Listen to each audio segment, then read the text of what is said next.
اعوذ باللہ من الشیطان الرجیم بسم اللہ الرحمن الرحیم۔ پیارے بچوں، یہ ہماری چھٹی جماعت کی اردو کتاب سے میں نے یہ مضمون، یہ عنوان چنا ہے جس کا نام ہے گھوڑے اور ہرن کی کہانی۔ چلو بچوں، آج ہم یہ کہانی پڑھتے ہیں۔ گھوڑے اور ہرن کی کیا کہانی ہے یہ پڑھتے ہیں۔ بچوں، یہ ہزاروں سال پرانی بات ہے کہ ایک ہرن اور گھوڑے میں بڑی دوستی تھی۔ بچوں، کتاب لکھنے والا کہتا ہے کہ یہ بہت ہی پرانی کہانی ہے، یعنی کہ بہت ہی پرانی بات ہے۔ ایک ہرن اور گھوڑے کے درمیان بہت ہی بڑی دوستی تھی۔ ایک بار کسی بات پر دونوں میں جھگڑا ہوا۔ کہتے ہیں کہ دونوں کے درمیان کسی بات پہ جھگڑا ہوا۔ کن دونوں کے درمیان؟ ہرن اور گھوڑے کے درمیان مار پیٹ کی نوبت آ گئی۔ ہرن ہلکا پھلکا اور پھرتیلا تھا۔ کہتے ہیں کہ جب مار پیٹ کی نوبت آ گئی، جب مار پیٹ کی باری آ گئی تو کیا ہوا؟ ہرن جو ہوتی ہے وہ بڑی ہلکی پھلکی اور پھرتیلی ہوتی ہے، پھرتیلا ہوتا ہے۔ یعنی کہ ہرن بہت ہی ہلکا ہوتا ہے، پھلکا ہوتا ہے اور پھرتیلا ہوتا ہے، یعنی کہ تیز ہوتا ہے۔ اس نے اچھل اچھل کر گھوڑے کو پیٹا۔ کہتے ہیں کہ یہ جو ہرن ہے، ہرن نے اچھل اچھل کر یعنی چھلانگ مار کر، کود کود کر کس کو پیٹا؟ گھوڑے کو پیٹا۔ مار پیٹ میں گھوڑے کو چوٹ آئی۔ کہتے ہیں کہ مار پیٹ جب دونوں کے درمیان ہوئی تو چوٹ کس کو آئی؟ گھوڑے کو۔ اسے اپنے آپ کو سنبھالنا مشکل ہو گیا گھوڑے کو، یعنی کہ جب مار پیٹ ہوئی تو گھوڑے کو اپنے آپ کو سنبھالنا بہت ہی مشکل ہوا۔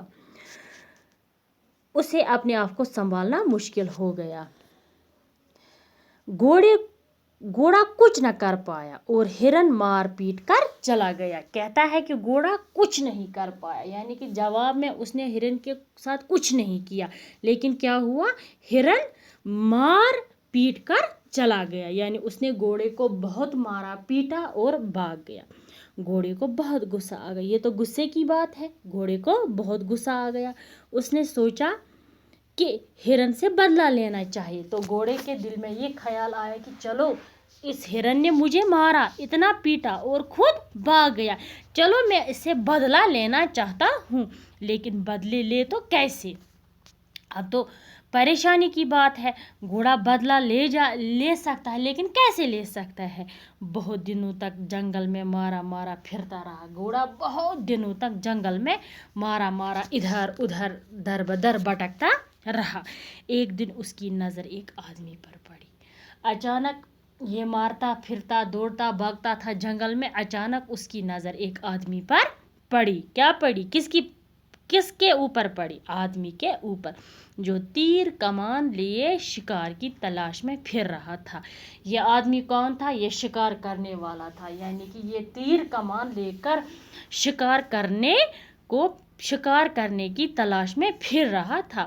گھوڑے نے پوچھا، گھوڑا سامنے گیا اور گھوڑے نے اس آدمی سے پوچھا، آدمی تم جنگل میں اکیلے کیا کرتے پھر رہے ہو؟ اے آدمی، تم اس جنگل میں اکیلے کیا کرتے پھر، یعنی کہ اکیلے ہو اس بڑے گھنے جنگل میں، اکیلے کیا کرتے ہو؟ آدمی نے جواب دیا، میں شکاری ہوں اور شکار کی تلاش میں ہوں۔ آدمی نے جواب دیا کہ میں شکاری ہوں اور شکار کی تلاش میں ہوں۔ گھوڑے نے کہا، اگر میں تمہیں کوئی شکار دکھا دوں تو کیا تم اس کو مار دو گے؟ گھوڑے نے بادشاہ سے کہا کہ اگر میں تمہیں کوئی شکار دے دوں گا، تم کیا اس شکار کو مار دو گے؟ آدمی نے کہا، ہاں کیوں نہیں، میرا تو کام ہی یہی ہے۔ شکاری نے کہا، شکاری نے جواب دیا، میں کیوں نہیں شکار کروں گا، میں کیوں نہیں ماروں گا، میرا تو کام ہی یہی ہے۔ اب تو گھوڑا خوش ہو گیا۔ گھوڑا کیا ہوا؟ خوش۔ یہ سن کر اس کی سمجھ میں ایک ترکیب آئی، یعنی کہ گھوڑے کی سمجھ میں ایک ترکیب آئی۔ اس نے شکاری سے کہا، کیا کہا شکاری سے؟ اس جنگل میں ایک ہرن رہتا ہے، تم چاہو تو اس کو مار سکتے ہو۔ گھوڑے نے اس آدمی سے کہا کہ یہ جو جنگل ہے اس میں ایک ہرن رہتا ہے، تم چاہو تو اسے مار سکتے ہو۔ شکاری نے کہا مارنے کو تو میں مار دوں گا، لیکن تم ہی بتاؤ کہ میں اس کے پیچھے کیسے دوڑ سکتا ہوں؟ اگر تم میری مدد کرو تو میں اسے مار دوں گا۔ شکاری نے کہا کہ میں تو ماروں گا، میں تو اس کو مارنے ہی جا رہا ہوں، لیکن تم بتاؤ میں اسے کیسے مار سکتا ہوں؟ یعنی کہ اگر تم میری مدد کرو گے تو میں اسے مار دوں گا۔ باقی وسلام۔